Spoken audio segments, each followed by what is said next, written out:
yeah. It is Thursday, June 2nd, 2022, and from the home studio in Middletown, Delaware, I'm Marshal Manlove from Delaware Sports on my Sports Reports. This, of course, the Delaware edition. Lots of announcements in this episode here today. I'm going to wish some people luck with their future endeavors at the collegiate level, and also we're going to say farewell to a bunch of people I've known for quite some time in the athletic community here in Delaware who are stepping aside or retiring to do other cool things with their life. And this is brought to you today by me, Marshal Manlove, stage hypnotist. If you would like a funny, fascinating, memorable experience, find out all about my comedy hypnosis show at MarshallManlove.com. And also special thanks go out to Jazzercise in Middletown at 24 North Broad Street in Middletown. One of the proprietors runs a very active Facebook group page for parents of Delaware high school athletes. And just one more note here. If you are in the market to buy or sell a home in Delaware, Maryland, or Pennsylvania, and you would like me at your back or by your side, wherever you would prefer, I'm licensed in all those 3 states to do so. And find out about my real estate resume at marshallmanlove.foxroach.com. Thanks for putting up with those announcements, those personal announcements.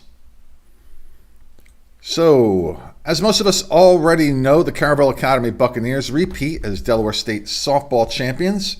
They beat Sussex Central 8-7 in the final game of the season, and this was a rematch of last year's final, which Caravel won 1-0 in 11 innings. 700 people showed up at the softball complex, the University of Delaware, to watch it. And Caravel's Haley Grigo hit a go-ahead RBI triple in the bottom of the home 6th inning. And the Bucs held off the Golden Knights in the 7th to secure their state record 12th state championship. A storied program indeed. Del Mar's Lily Waters has signed a national letter of intent to play field hockey for Queen's University in Charlotte, North Carolina. She, of course, from the Wildcat dynasty that is down there in southern Delaware and their field hockey program. Elle Davis from Caesar Rodney has signed an NLI to attend Thomas Jefferson University in Philadelphia and play soccer.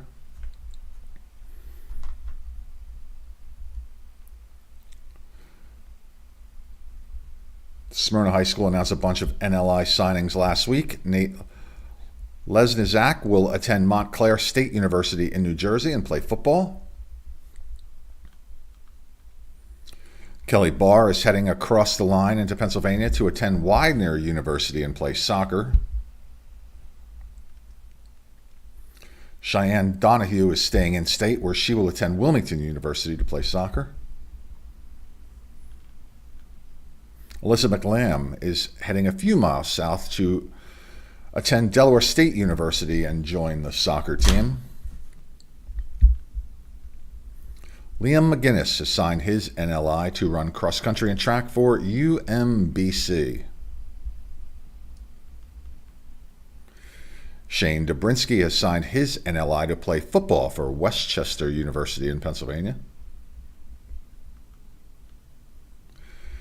Gianna Romano is heading into Maryland to play volleyball for Washington College in Chestertown. Riley McLaughlin will attend Albright College in Pennsylvania and play lacrosse. Jaden Hill is going to West Virginia University and will join the cheerleading squad. Cape and Lopin High School announced a few NLI signings last week as well. Dalton Deavy from the state championship wrestling team will grapple for Centenary University. Summer Dorman from the state championship field hockey team will head to Central Pennsylvania to play for Lock Haven University. Owen Smith will attend Weber University and play basketball for the Warriors. Coffee break.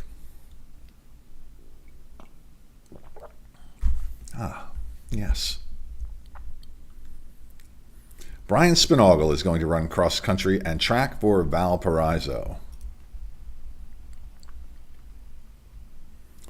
Storm Carlisle is headed to northern Vermont Linden to play baseball for the Hornets. Beautiful up there, near Lake Champlain. Middletown's Emma Minzer is signed in NLI to attend Shenandoah University and play soccer for the Hornets.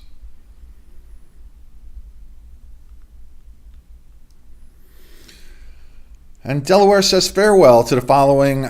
It's 5 members of our athletic community, those who I've known and followed for many years. Eileen Volz is retiring from the state of Delaware after her wonderful career, in part as coach of the girls' basketball and softball teams at the Charter School of Wilmington.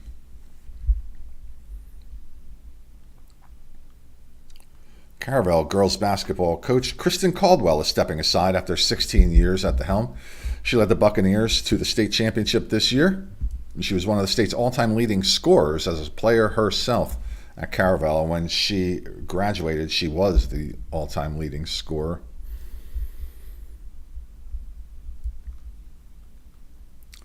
Dave Stover started the Charter Force volleyball program 24 years ago and will be retiring at the end of this year. He's been a part of Delaware High School volleyball since 1988, winning 3 state championships with St. Mark's. Over the last 15 seasons at Charter School Wilmington, he's compiled a 195-win, 64-loss record while qualifying for the state tournament every year, and he won Charter's first ever state championship in 2018. After 40 years at Ursuline Academy, Susan Heiss is heading into retirement. She spent the last 30 years as the athletic director at Ursuline and was the head volleyball coach for about 30 years. As the head of the volleyball team, she led the Raiders to 11 Delaware state championships. And after 34 years as the AD at the Sanford School in Hockessin, Joan Samaniski is retiring. She was the longest-termed AD in the state, active during the 2022 scholastic year. She became quite the sports photographer for the school over the past few years as well. If you look at any of their websites, the sports pictures, she took most of them and captured those moments for her school's athletes that can be seen all over the place. So Kristen Caldwell was a fantastic player. She played volleyball, basketball, even pitched for the baseball team. So it was fun watching her throughout her high school career and then come back and join the school as head coach, something that she really, really loved. And she heads out on top. And the other 4 that I mentioned, Joan Samaniski, Susan Heiss, David Stover, and Eileen Volz, are people that I've known for well over 20 years. And some of them were very, very helpful to me when I started Delaware sports back in the mid-90s. When this all started, it was an independent project, still is, and outside of the mainstream media. So it took a little time for us to catch on in the local sports community. But those are some people who were very, very helpful and accommodating during my early years broadcasting sports on an independent basis here in Delaware. So I will miss all of those people for that particular reason. And they're all wonderful people, great leaders, all of them. Kristen Caldwell, great leader as well as a great player. All fantastic people. And I would love to try to get all 5 of them in an interview at the same time. It's going to be tough to pull off, but I'm sending out the invitations here in a little bit, and maybe we can make that happen and they can share some of their special memories over their years. And that would be cool to do. The all state and all conference shows have begun posting. Parts 1 and 2 are available on our local regular channels, and the all-state boys volleyball team is posted as well. If you watch any of them, they're just kind of a potpourri of those pictures and honors that come to me. So as they get to me, I put them in the queue, load them up, do the segments when I have 5 or 6 dozen of them, and then hopefully have enough to organize them into the separate categories like I did with the boys volleyball program, which was put together by David Lee from Dickinson High. Of course, he gets all credit for that. So again, congratulations to all of those who are on their way to do bigger and better things at the collegiate level. Congratulations again to the Caravel softball team. An invitation has been extended to them to join us for an interview, as well as the Cape Henlopen Viking Lady Lacrosse team. Hopefully they will join us. We did an interview with the Willington Friends ladies tennis team, who won their first state championship ever. That is posted on our regular channels as well. And let's see, Middletown and Padua going at it in Division 1 for the state championship in girls soccer. And who's Division 2? I'm not sure if that final has been set yet. Maybe it was St. Mark's and I forget. Sorry about that. And then it will be Cape Henlopen and Salesianum in the boys lacrosse state championship held here soon as well. And we'll extend invitations to the champions of all of those sports like I do with every single sport. And sometimes it's just not possible to coordinate everybody's schedules. But just know that if you are the parent of an athlete who has won a state championship, I have extended invitations, so I have not slighted anyone along the way. If you would like to help us make that happen, reach me at mysportsreports@gmail.com. If you would like to join me behind the scenes, in front of the camera, reach out to me at mysportsreports@gmail.com. I was asked what I'm going to do during the summer here. I will do some replays, post up some replays of things that we liked during this scholastic year, 2021-2022. And there's always other activities going on. I probably just won't create as many news segments as I would during the course of the scholastic sports season. But that's what's up.